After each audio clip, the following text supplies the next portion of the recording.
L'une des femmes les plus inspirantes à mes yeux est Ruth Bader Ginsburg, avocate juriste universitaire américaine, qui a été nommée en 1993 à la Cour suprême des États-Unis. C'était la deuxième femme nommée à cette plus haute juridiction fédérale.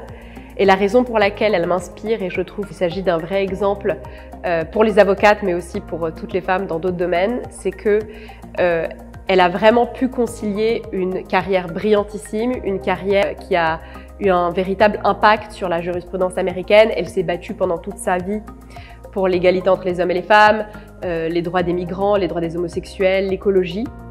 Tout en même temps, étant mère de 2 enfants, elle était très impliquée dans l'éducation de ses enfants. Sa famille était une valeur très importante pour elle. Et c'est quelque chose qu'elle a toujours dit, une citation d'elle que j'ai trouvée très intéressante, c'est quand, au début des années 60, après avoir fini Harvard Law School et Columbia Law School, elle n'arrivait pas à trouver de job d'avocat à New York. Elle a dit « J'avais 3 choses contre moi. 1, j'étais juive. 2, j'étais une femme. Et 3, et c'était le plus grave, j'étais une mère d'un enfant de 4 ans. » Et malgré tout ça, malgré ces difficultés, elle est devenue l'une des femmes les plus connues, je pense, aujourd'hui dans l'histoire des États-Unis du XXe siècle. On l'appelait Notorious RBG, tellement elle était devenue une icône. Et je trouve que d'un côté, cette carrière d'universitaire, de juge à la Cour suprême, et de l'autre côté, sa vie de mère de famille, montre qu'on peut tout à fait concilier ces 2 choses-là. On peut avoir une carrière brillante tout en étant mère de 2 enfants. Je sais que c'est des sujets qui sont importants pour beaucoup d'avocates aujourd'hui. Et voilà. Et dernier point sur Ruth Bader Ginsburg, je crois qu'elle a eu de très graves problèmes de santé tout au cours de sa vie. Elle a eu 4 ou 5 cancers. Et malgré tout ça, la première fois où elle a raté une réunion de la Cour suprême des États-Unis, c'était en 2019, c'est-à-dire 25 ans après avoir été nommée, ce qui est assez incroyable. Une femme inspirante pour moi, c'est ma grand-mère. Aujourd'hui, elle a 97 ans. Elle est toujours en bonne forme et c'est quelqu'un que je consulte très régulièrement pour toutes mes décisions importantes, y compris professionnelles.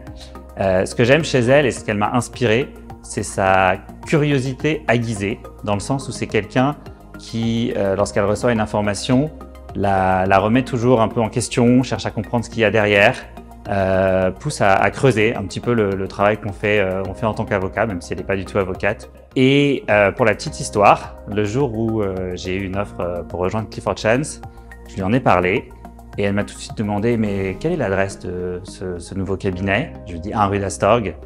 Et elle me dit « 1 rue d'Astorg, mais je connais très bien cette adresse. J'y allais quand j'étais petite, dans les années 30, quand mon grand-père travaillait chez Suez.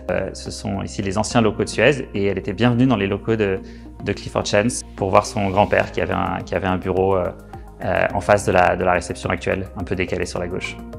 Someone who greatly inspires me is my law school roommate, who has dedicated her career to fighting for those without a voice. For over 10 years, she has worked to combat human trafficking, and in particular the trafficking of minors, by supporting governments in the drafting of anti-forced labor legislation, and by training judges, prosecutors, and enforcement agencies across the globe on the proper treatment of human trafficking cases. Aujourd'hui, j'aimerais vous parler d'une femme qui, depuis mon enfance, m'a marqué de son empreinte, Gisèle Halimi.